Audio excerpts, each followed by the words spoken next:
CBS News foreign affairs correspondent Margaret Brennan has been traveling with the president. She joins us now by phone.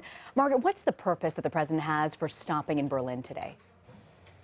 Well, Germany has become really the economic engine for the rest of a struggling Europe, and it has become in many ways the leadership within Europe.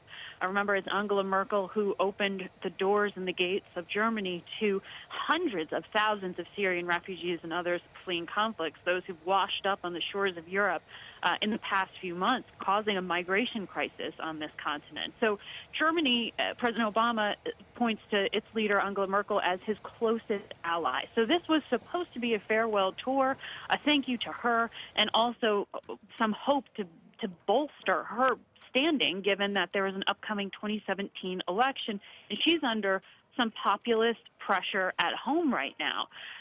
Since the election of Donald Trump, the tone's changed. Now President Obama is really in explaining mode. He's not only sitting down with Angela Merkel, but he's also going to be sitting down with the heads of France, the UK, Italy, Spain, really all the world powers coming to Berlin to say, what is next for America? What will America's leadership be? What does this mean, particularly in regard to President-elect Donald Trump's outreach to Russia? So there are as many questions being asked as there are answered right now.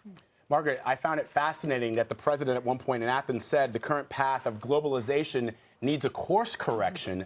This is a president who has led, many say, the world in becoming more open to globalization, and now he seems to be backtracking from that. What do you make of it?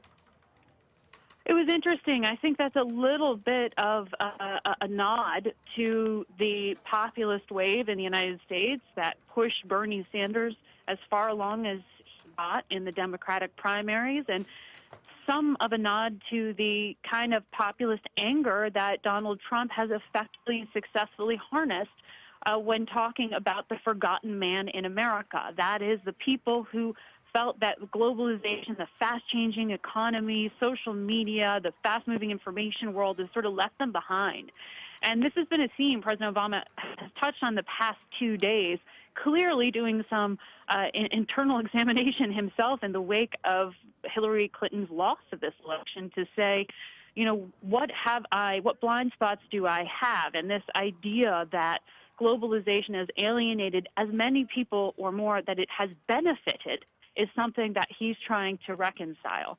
And so while standing in the birthplace of democracy right here in Greece, he acknowledged, you know, this is not only the best system, but there are real dark sides to populist movements.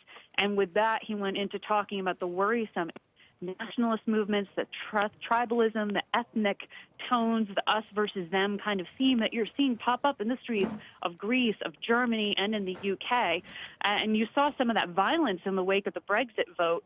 He's concerned about some of that as well back in the United States, and has really been kind of trying to come to terms with leaving after 8 years, a legacy now where he's handing off to someone who's been, as he would argue, stirring the pot of some of that populist sentiment rather than trying to bring people together. So he's been very careful in choosing his words when talking about Donald Trump, but that is clearly who he has in mind. Margaret, before we let you go, I want to ask you about the riots and the protests during President Obama's time in Greece. Do you expect to see riots and protests in Germany as well? We don't know yet. President Obama's popularity, while it had been soaring in Europe, many people, particularly when he was voted into office, cheered his election. He's less popular in Europe now, but I've got to tell you, he still very much is praised for universal health care and a lot of his very familiar programs to Europeans. But in Germany, he and Angela Merkel are very, very tight, very, very close allies. He will be warmly welcomed by her.